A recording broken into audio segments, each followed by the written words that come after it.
Amen.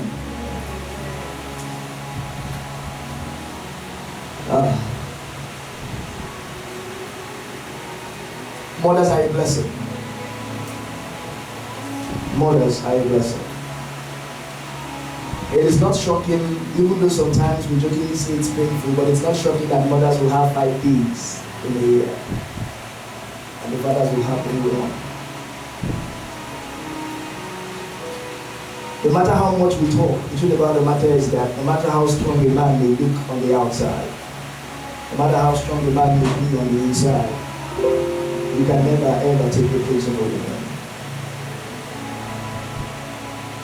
I've watched videos of men who tried to undergo labor pains. One of them did it recently.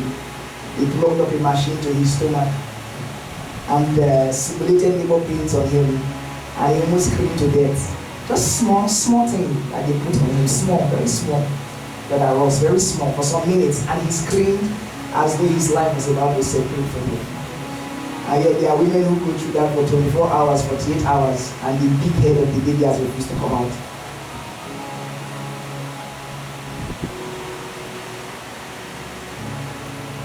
No matter what hurt your mother has cost you, I want you to celebrate her wherever she is. Hallelujah. Amen. May the Lord bless our mothers in Jesus' name. The topic for this morning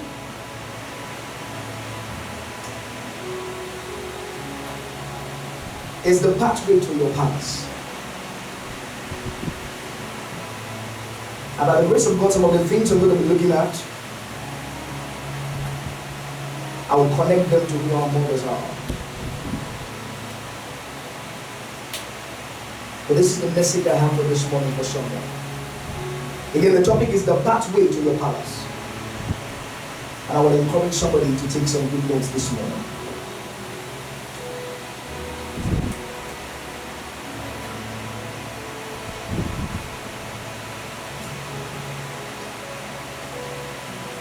The Bible reading we read this morning was about Joseph.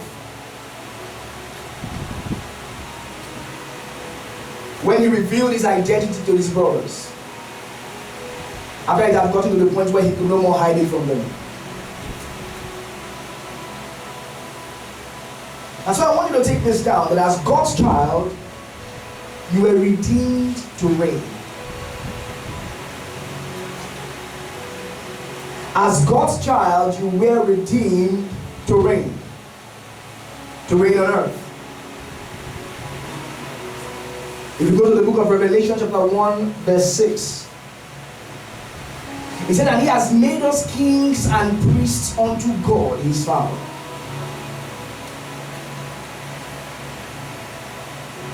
As a priest, you are to offer sacrifices of righteousness unto God. And as a king, you are to reign. There is no king without a kingdom. It is your kingdom that makes you a king. And where is your kingdom? Earth. Revelation 5 verse 9 to 10. Revelation 5 verse 9 to 10. It says, and they sang a new song saying, you are worthy to take the scroll and to open its seals. For you were slain and have redeemed us to God by your blood out of every tribe and tongue and people and nation. And look at verse 10. And have made us kings and priests unto our God. And we shall what? Reign on the earth.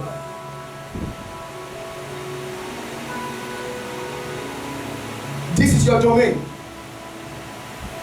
You were not redeemed to live the life of a slave. You were not redeemed to live the life of a beggar. You were not redeemed to live the life of how will I put it? Of a prisoner of the devil. No, you were redeemed to reign.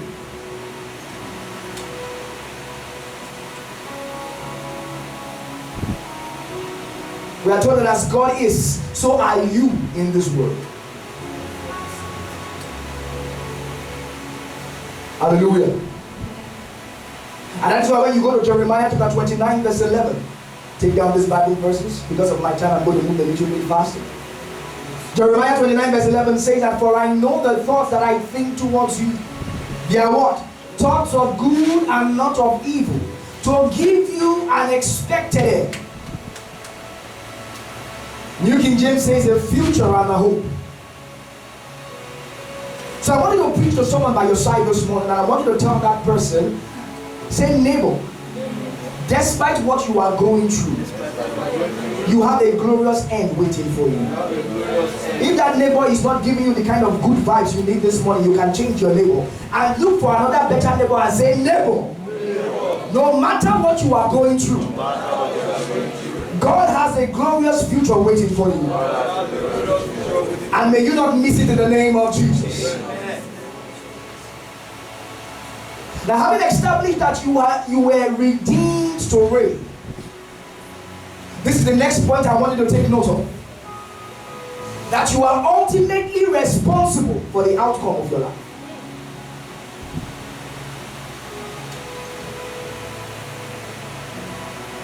You are what? Ultimately responsible for the outcome of your life. Why do I say so? Deuteronomy chapter 30 verse 19. Deuteronomy 30 verse 19. What did Moses say? He said, I call on heaven and earth as witnesses today against you, that what? I have set before you life and death, blessing and curses. Therefore, choose life, that you and your descendants may live. Who is to choose life? Who is to choose life?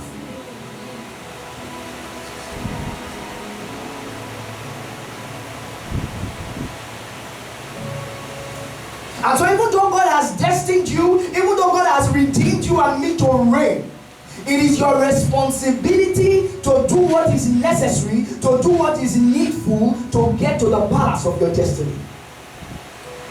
And that is what the message of this morning is centered around. The pathway to your palace.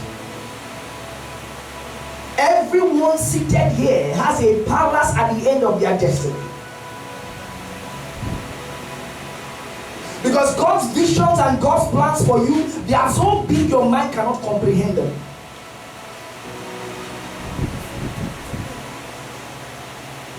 So what should you do?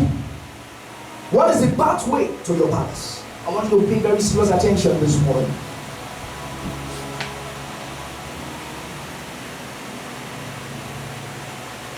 And so I'm going to start by defining what a pathway is. Back then in my first degree, one course I hated so much was biochemistry. I hated it with a full passion. Because those days, our undergrad, they make you learn both things you need and useless things. I'm still looking for the essence of cramming the pentose phosphate pathway and glucose pathway. Nonsense pathways. I hated it, but I thank God for deliverance. Amen. Praise God. So what is a pathway? A pathway is defined as a way or a course of action for achieving a specified result. A pathway is defined as a way or a course of action for achieving or accomplishing a specified result. A pathway is defined as a way or a course of action for achieving or accomplishing a specified result.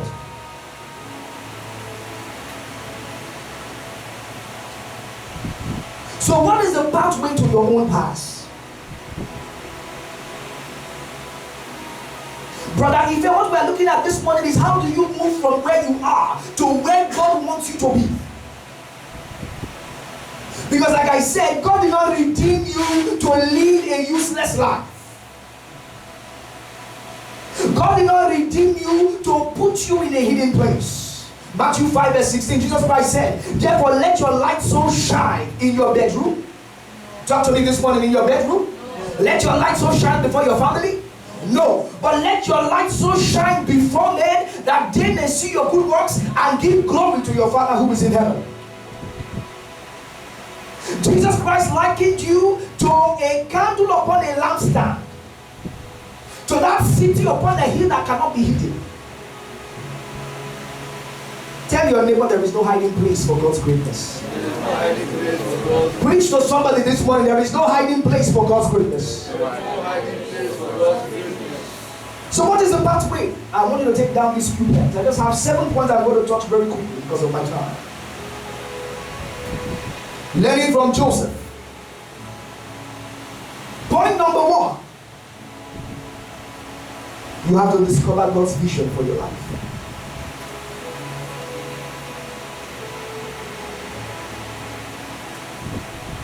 You have to discover God's vision for your life. I am not asking you what your parents asked you to do. I am not saying what society has asked you to do. But what is that thus saith the Lord for your life? Are we together? Joseph's journey to greatness started in Genesis 37 from verse 1 to 11. When he had his dreams. Genesis 37 from verse 1 to 11.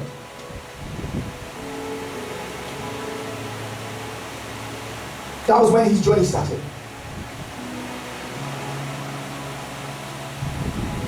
What is God's dream for your lifestyle? I want you to take this down, that God does not make useless creations. He is very intentional about whatever he creates. Even the ants on the ground, sir, they have a purpose. Proverbs 6 verse 6. He said, go to the ants you slaughtered and learn.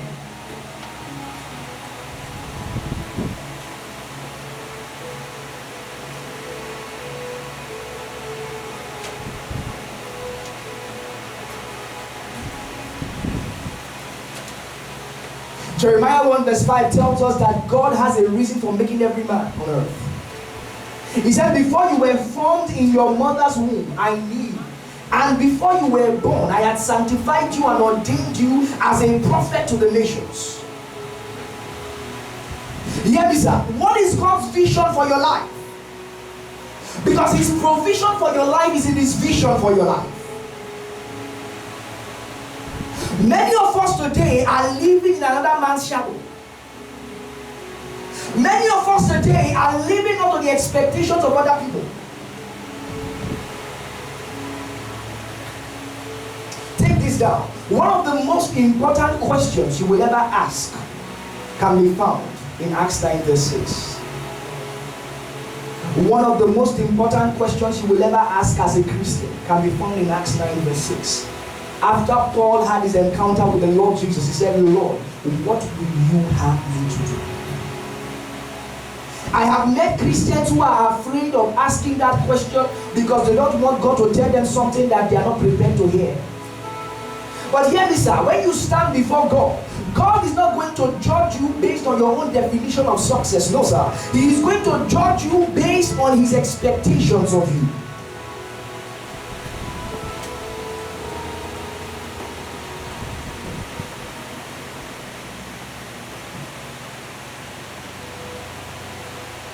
Are we together? God is not going to judge you based on how many cars you have or how many certificates you were able to get. God deals with each and every one of us on an individual basis. And you see this in the parable of the widow's mite. When everybody thought that those who were rich gave the biggest, Jesus said, no, this widow gave the biggest. Why? Because this others out of their abundance have given, but this one out of her penury has given to God. What is God's vision for your life? I'm happy I'm speaking to youths this morning. Because he said you should remember the Lord thy God where?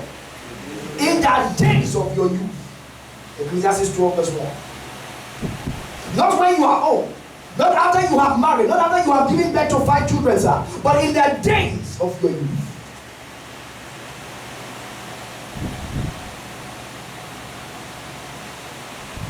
What is God's vision for your life? What is God's vision for your life? That is where it starts from. Why did God create you? Why do you do what you do? I said before that many of us today, we are just living life, we are just occupying time, we are just going through the motions. I'm a proud Nigerian, and back home, a typical Nigerian household, there are passions you are not permitted to have. The average Nigerian parent chooses your passion for you before you are born. They choose your ministry for you before you are born. You just come, you show small interest in biology, my son, God has called you to do medicine. They will put God inside so that you will know His spiritual. You solve maths a little bit, you have this love for maths, brother is engineering. They see that you are good with pencil, God has called you for architecture. And then they see that you are the argumentative type, the Lord is going to suit you. Our callings are always professional callings. You tend to have passion for music in a Nigerian house, not even in this Buhari economy. It's very, very not called for. You will come back and sit back with God and let God change that vision for you. Those days, in my days in secondary school, if they catch you playing football, you are a very useless person. Until our parents started hearing how much people like Ronaldo earn in 1 week. And they say, look, even if they give birth to me 10 times, I cannot earn this in a whole lifetime. And now their parents are encouraging their children, please, your leg is very strong, you need to play more. Is that how you find God's vision for your life? What is God saying to you? Joseph's journey to greatness started with a dream. I want you to say this prayer very briefly as I move on. Just say it briefly. Say, Father, please open my eyes to see your vision for my life. Prayers in the name of Jesus. Open my eyes, Lord. Open my eyes. Open my eyes. Open my eyes. Open my eyes to see your vision for my life. Thank you, Father, for answers to prayers. For in Jesus' mighty name have we prayed. My next point very quickly is this. The pathway to your palace. For you to get to the palace of your destiny, sir, you need to serve faithfully with what the Lord has given you.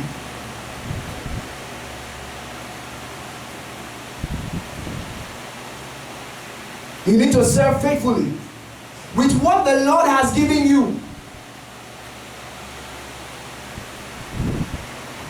Some of us were probably born, with silver spoon or golden spoon.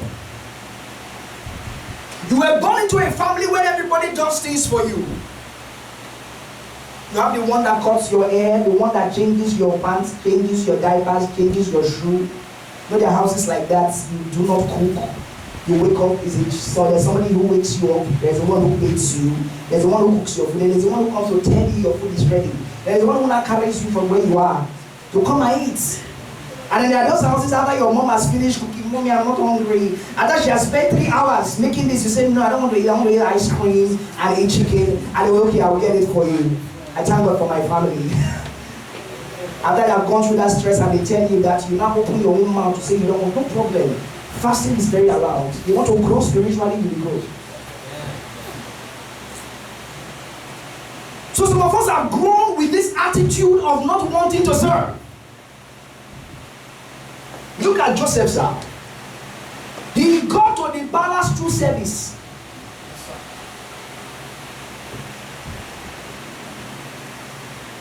If you go to Genesis 37 verse 12 to 13. Genesis 37 from verse 12 to 13. It tells you that even in his father's house, Joseph was a servant. When he got to Potiphar's house, Genesis 39 from verse 2 to 6. Just write down these Bible verses. Genesis 39 from verse 2 to 6. In Potiphar's house, Joseph served. He didn't say, oh, my brother sold me into slavery. He didn't have time to speak. See, he could have spent his time on bitterness. He could have spent his time feeling bad. He could have spent his time on depression. He could have spent his time giving himself enough reasons not to continue. But he served.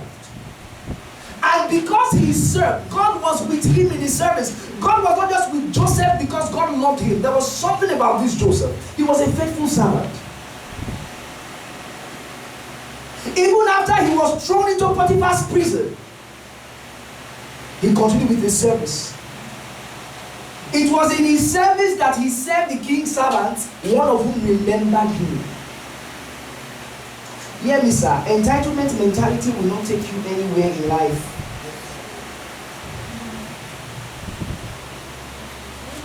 Entitlement mentality will take you nowhere in life. Hear what Jesus said. Matthew 20 verse 26. Matthew 20 verse 26. Jesus said what? Yet it shall not be so among you, but whoever desires to become great among you, let him be your servant. Preach to your neighbor by your side. Say, have a servant's attitude. If that neighbor is not sin, please change your neighbor. Say, have a servant's attitude. Have a servant's attitude. The way up is down.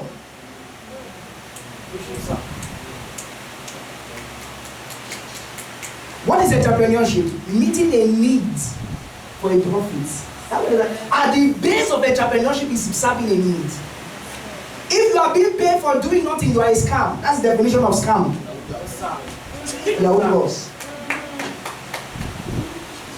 And if you are not being paid for a service you are rendering, it's called philanthropy.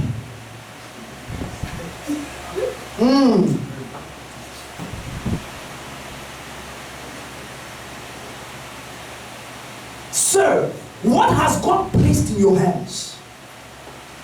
Hear me, sir. This is God's cycle of greatness, and I want you to take this down.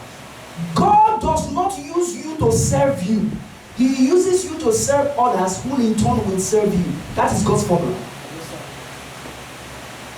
God will never use you to serve you. It's not possible. When God calls a man, he doesn't call a man for himself. He calls him to serve others. Look at Joseph. Look at Abraham. Look at Moses.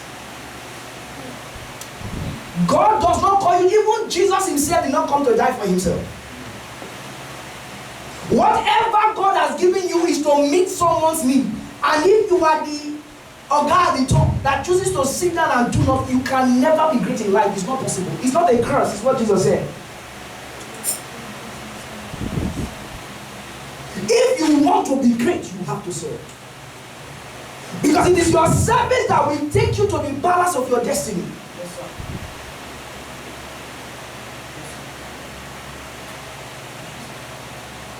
I share this quick testimony with you. I told you before about my winter job. I've told you before, it's a miracle.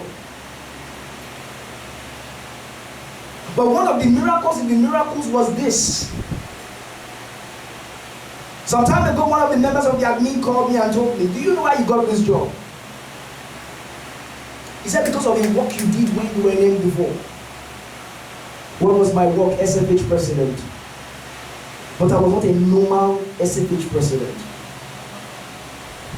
By the grace of God, I have a gift of leadership. And I did what other SFH presidents did not do. I remember then, back then, one of my teachers asked me, are they paying you for this thing? Because in my time, we even went as far as collaborating with St. Kitts Ministry of Health to have a big health campaign. It was as though it was a personal company. I finished them before there was no recognition, and I felt very bad. But somebody was watching me. At the time, I felt bad, but I didn't know I was depositing into my future. It is service that will take you to your next level of life. Stop warming the bench. Some of you have missed your divine helpers because when you should have helped them, you were bothered about yourself. May God have mercy upon us in the mighty name of Jesus. Because of my time, I'm going to move on. Please keep it in mind.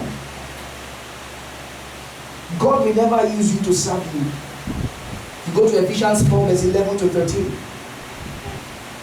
Even the gifts of the ministry, they are not for your personal consumption. It's for the edification of the church. If you look at verse 13, Ephesians 4 verse 13, or no, from verse 12, it said for the equipping of the saints. Let me just have on this verse 11. It said that he himself gave some to the apostles, some prophets, some evangelists, and some pastors and teachers. Look at verse 12. For the equipping of the saints for the work of the ministry, for the edifying of Christ. Of the body of Christ. where you are right now, I don't care what your condition is, but I can announce to you, sir, that there is something that God has given to you, and if you use it to serve in this your current condition, you will move forward. That's what Joseph did. He was gifted with administration and leadership ability, and he kept using it everywhere. It did not matter whether he was a slave in Potiphar's house or he was a prisoner in the prison. You will always find room to use the gift that God has given to you. There will always be opportunity. Hallelujah. Praise God. Proverbs 18 verse 16 says that a man's gift makes room for him and brings him before great men. That leads me quickly to the third point.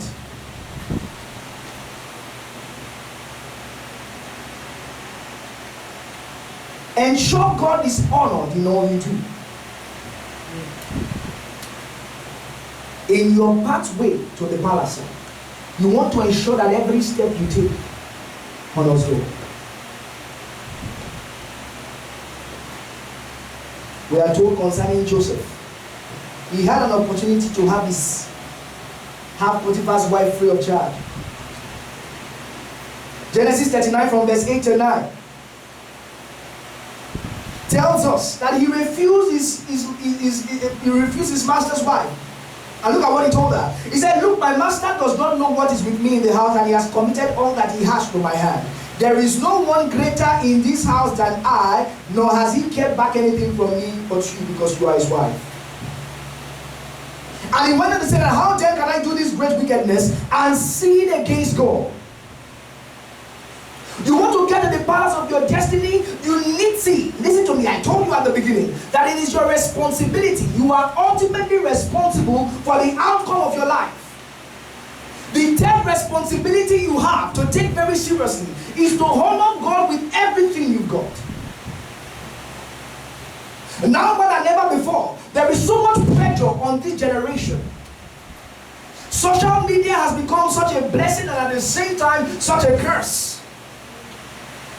I can't tell you the number of teenagers who have died by suicide because you looked at somebody who posed in front of a fake car with a fake clothes and fake shoe, and you think he's living the life.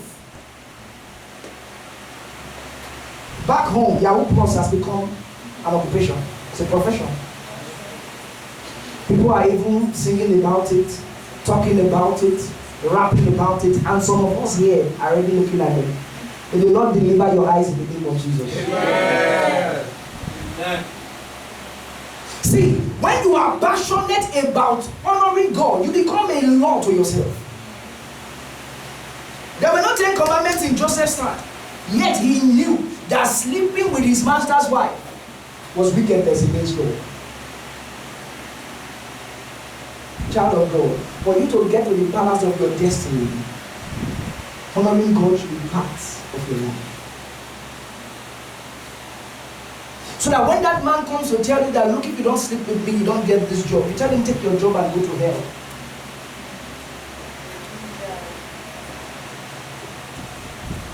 And when your fellow guys are telling you, in fact, I shouldn't even call them fellow guys, but when that guy has the audacity to come and tell you that he knows of one babalawo somewhere, all you just need to do is just to eat shit with bread for 1 week and you will be good. If you don't slap him, it's because of the grace of the Holy Spirit.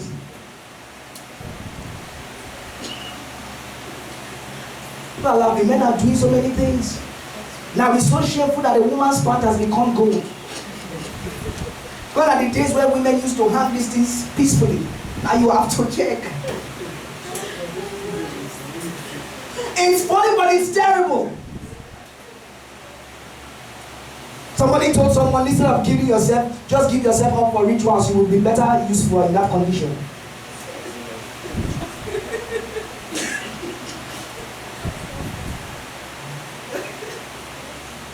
You want to get to the palace of your destiny. Decide to be God. Joseph did not get to where he was by mistake. Hallelujah. Is somebody getting blessed this morning? Point number 4. Very quickly. Today I just have 7 points. Because of my time, I just want to touch them quickly. Always maintain a right perspective in all that happens to you.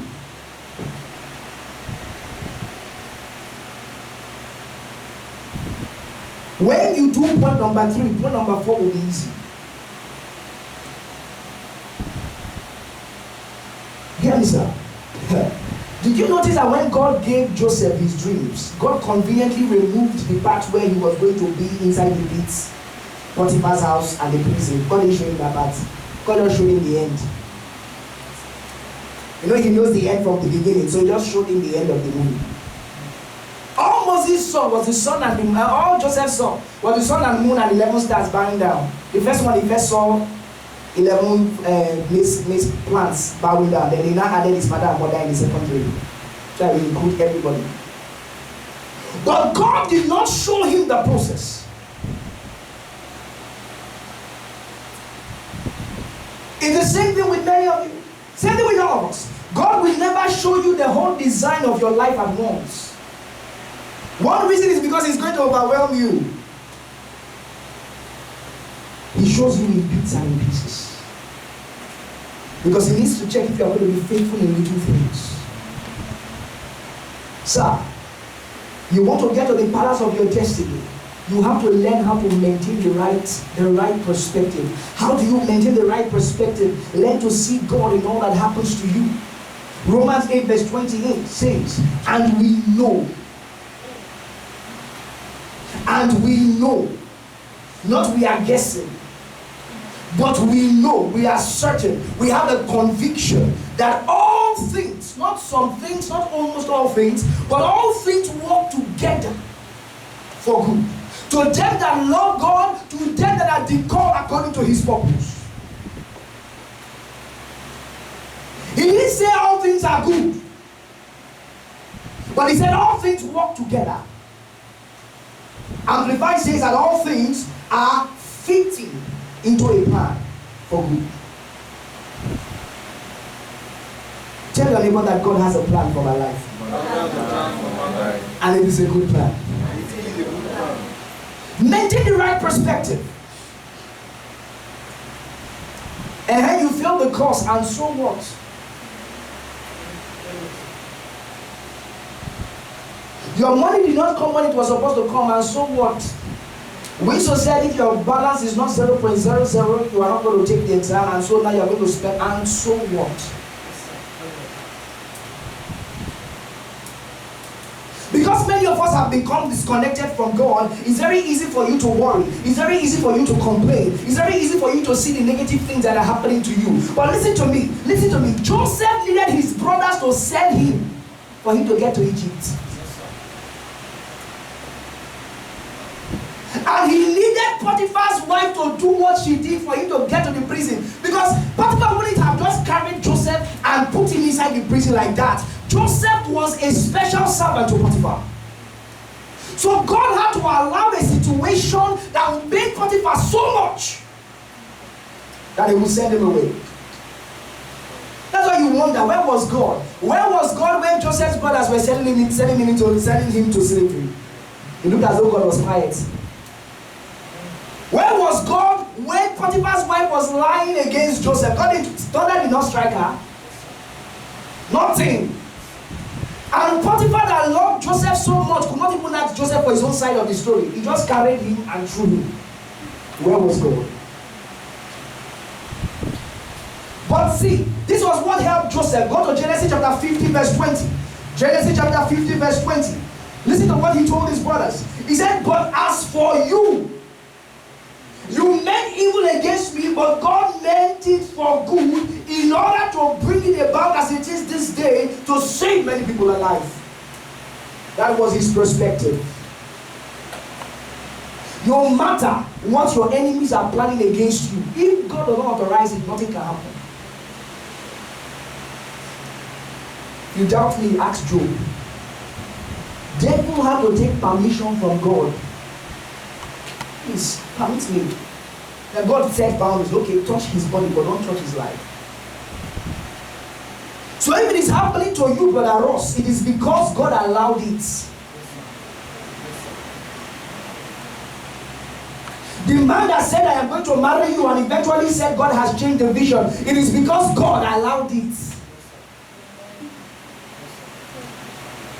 I have seen women even feel bad, cry, that they got to discover that the man is a cheat after so many years of my life, 2 years. And then I ask you, is it not better you discover the man's character before you said I do?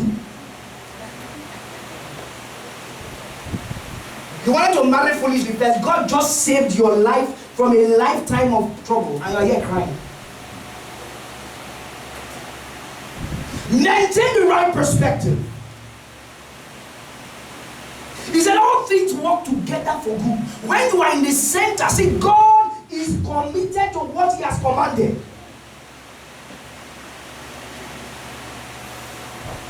King David said, since I was young and now I am old, I have never ever seen the righteous forsaken or his descendants begging for bread. God is not going to start with you.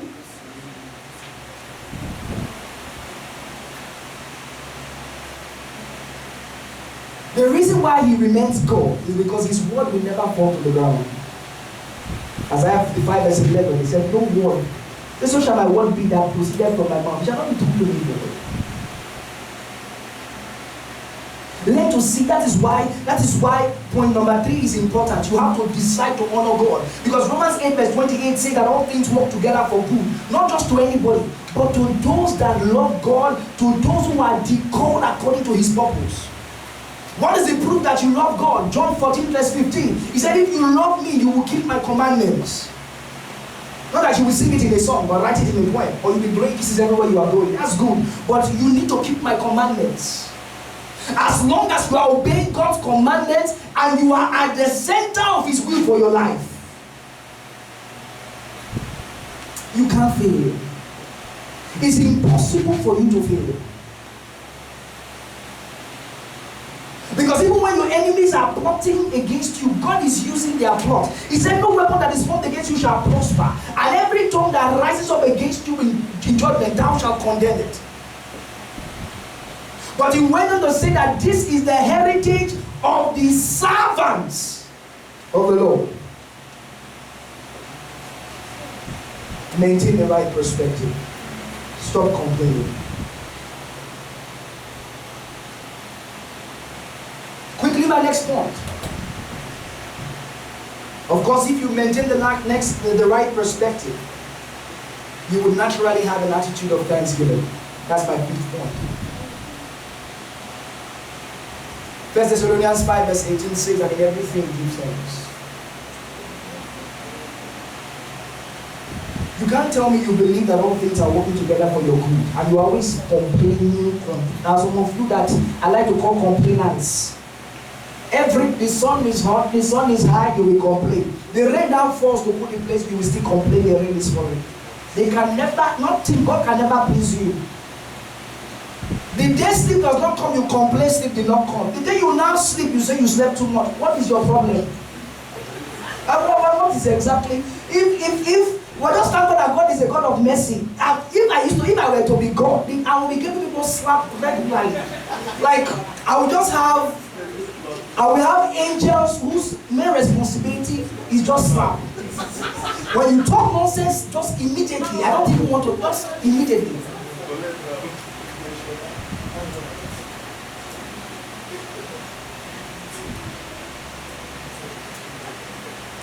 Learn to be thankful. Because when you understand that God is the one in charge of your life, see, things change. That is why Jesus could be sleeping in a storm. He was fast asleep. In other words, he has gone into rapid REM sleep. He was already in the deep side. They had to call him and say, sir, please come. He said, don't you even care? What is it? You expect me to I will be in the ship and this ship will sink. And I will not die. They go, you came early, Jesus. Have you died? He said, no. Wow. How did you come? What are you thinking?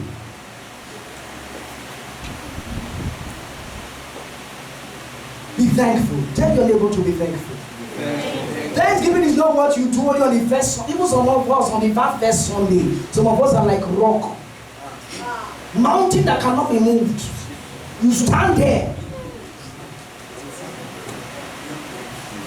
Stand. Some of you are so big you cannot move. Hey, can't move. I pray God will not allow the disease that will really make you stand in one place hit you. You don't understand. You can't move. You are not, some of you, thanking God. But if they give you a body to complain, you won't stop. You want to get to the balance of your destiny, you need to learn how to be thankful. Hallelujah. Amen. We ask people here to thank God for their mothers. Only a few were thanking. That's how bad it is. Even to thank God for your own mother now is a problem. Why? Probably because last week you told her school has a shoe. I need to buy a new shoe. My shoe is already looking up to the heels. And she told you there's no money yet and you are angry. That is a thank God for her. Until she sent the money before you say thank God. Be thankful. The last 2 points very quickly. The next point very quickly rather is that you have got to be patient. You want to get to the powers of your destiny, sir. You need to be very patient. Hebrews 10 verse 36. You can write this one down. Hebrews 10 verse 36. Hear what Paul said. He said, for you have need of patience or of endurance, so that after you have done the will of God, you may receive the promise.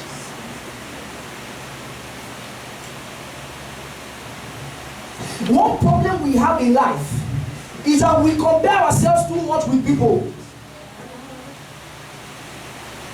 Your journey is not my journey, sir. Even in an athletic race, even though we have the same finishing line, we are not on the same lane. If you cross into my lane, you have already committed foul. And so even though we are all Christians and our end point is heaven, we don't have the same race. You have got, you see, the generation is an instant gratification generation. It's a problem. Everything is fast. You have fast cars. In fact, today if you drive some jalopy, you know there is a difference between car, motor, and vehicle. And there's ride. Ride is the one that you enter, you will not even know anything. There's the motor. When you see it even from a distance, you don't know. I would rather trek. You tell the person, don't worry, go. I'm going on a health walk. Everything is fast these days. You have fast cars. You have fast cash. You even have fast relationship. Yes, sir. Our parents used to take years before they would say, I do. And they will meet on one mango tree several times in the village before they will eventually start seeing things. But today you will just go on e-harmony. Somebody will use Mary Kay, will touch the face, you will see beauty. Oh, this is my wife immediately. God has said. God did not say anything, sir. It is your lust that is talking to you. You meet somebody today, you want to go on 3 dates in 3 months, and then she is the one. There are even those who see you, you are my wife, like that. There are those who want to use prophecy. The Lord just spoke to me. Sister, tell him God has to speak to me too. Preach. Because God cannot be talking to you alone, and he's not talking to me. I'm supposed to also say yes. You have got to be patient. You can't give God a timetable for your life. Who are you? You are not his employer. He's not answerable to you, sir. God is not going to adjust his timeline to suit your schedule. He is the one who created. He said, can the clay say to the potter, you are not making me well? No. Let me show you something very quickly. Look at Joseph. How old was Joseph when God gave him his dreams? Genesis 37 verse 2. He was 17, sir. Genesis 37 verse 2. Joseph was 17 years old when he got his dreams. When did he become prime minister? Genesis 41 verse 46. 30 years. For 13 good years, this guy was waiting. 13. And it's not like he was waiting in one 5-star hotel, eating juice and whatever he wanted. He was from one trouble to another trouble. First a slave, that was not bad. They sold him to slavery. He was trying to catch himself. Within an instant, somebody who had a coat of many colors became a slave in a foreign land. He managed to now settle himself. Let him settle small. This woman came with a problem. Before you know what was happening, he was already in jail. Just like that. For 13 good years, from one problem to another problem. It was almost as though God did not send you a message. 13 good years. In case you think that one is too long, look at Abraham. Abraham was 75 when God called him. and promised him. Genesis 12 verse 1 to 4. Genesis 12 verse 1 to 4. Abraham was 75 years old. How old was he when he got his first child? The child of promise. That's 125 solid years. Can you wait? 25. See how some of you are doing it, not me. Not you. That's the problem with many Christians today. You want it tomorrow. 25 good years. Look at Moses. Acts 7:23 to 25. You can just write that down because of time I'm moving. Acts 7:23 to 25 tells us that Moses was 40 years old when he killed the Egyptian. But he was not ready for his ministry until he was 80. Exodus 7 verse 7. When he was 80 years, that's when God sent him back. 40 years. God was cooking him in the desert. Because the Moses that came back was a very meek man. The one that left was very aggressive. It took about 40 years to melt him.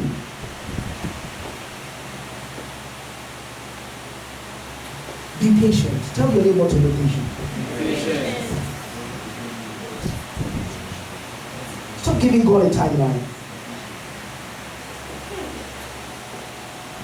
And one thing some of you fail to realize is that the reason why it is taking time is because of the greatness that is inside you. My brother was talking about it last week. Preach to somebody by your side. Say, if God is making you wait, it's because you have something great. If God is making you wait, it's because you have something great on your inside. He gave the analogy of a dog and an elephant. The average gestation of a dog is 58 to 68 days, like 3 months. And they give birth to like 5 to 6 puppies. I had somebody, a human being, I won't say dog, but I had somebody that who gave birth, like almost every year. I kid you not. As a teenager, every blessed year, this woman was pregnant, always pregnant. And by the end of the year, she has put to bed. At some point we were planning to go to that videos, but please sir, have pity on this woman now. Every blessed there's one new face. You will see her when she's pregnant. You see when the stomach will go down. Before you know it, the stomach is rising again. Like, madam, you're not the rest. Can't you tell your husband to work pause? Or if possible, arrange, let them cut something so that it will stop. What is it? Every blessed year. But that is by the wayside. A dog takes 3 months to give birth. 58 to 68 days. And 5 to 6 puppies.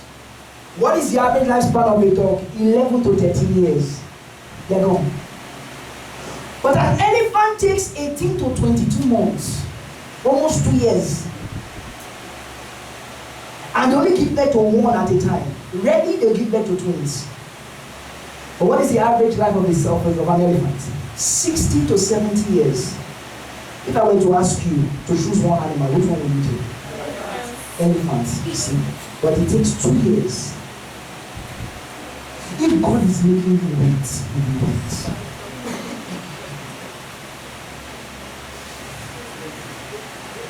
You want to get to the balance of your destiny, you have need for patience. Stop competing with people. We are not running the same race. We don't have the same level. We are not on the same plane.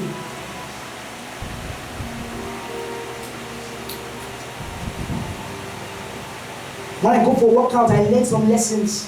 And one lesson I learn is never compare yourself with anybody.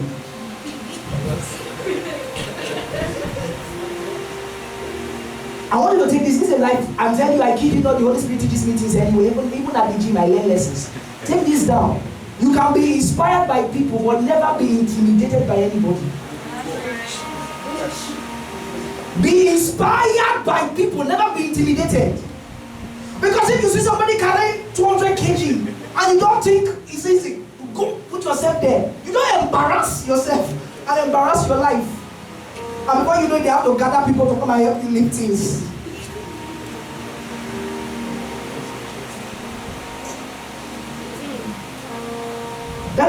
to know what is God's vision for your life, sir. The fact that everybody is going to Canada does not mean God has sent you there. The fact that God sent Abraham to Egypt did not mean that Isaac was going to go there too. God said, no, you stay here. You have to be patient. And sometimes, sir, let me say this quickly. Sometimes God is making you patient because you are not ready.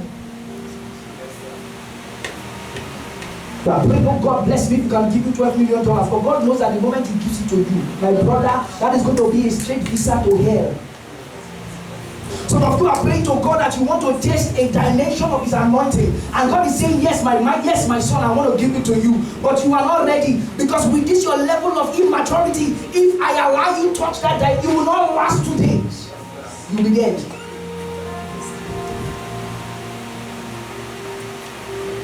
You need to have patience. I'll show you this last thing quickly and I move on to my last point. The story of Rachel and Leah, Jacob's wives. Did you notice that Leah, the first, is it Leah or Leah? Yeah. Whatever, you know what I'm talking about. Moving on. Yes. Leah gave birth to 6 sons and 1 daughter. And Rachel had no child. Before God opened her womb, if you go to the book of Genesis chapter 30 from verse 19 to 24. Genesis 30 from verse 19 to 24.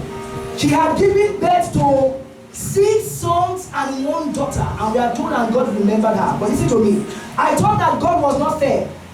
Only the Holy Spirit showed me one thing. The first child that Rachel gave birth to, Joseph. If you add all the remaining 11 sons of Jacob and multiply them by 1 million, they will not up to that one child. So when God is making you wait happily. Because God's blessings must come with no sorrow. And so if blessing you now is going to add sorrow to your life, He won't give it to you. Hallelujah. Amen. Last point, which is what we read. The first point was what? Discover God's vision. Second point was what? Serve with your gifts. Third point. Ensure God is honored all in true thought. Always maintain the right perspective. The 5th point.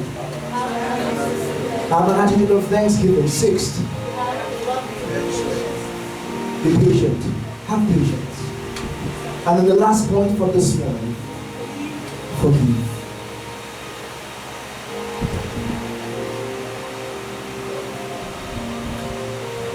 You rob yourself of your glorious destiny if you do not forgive.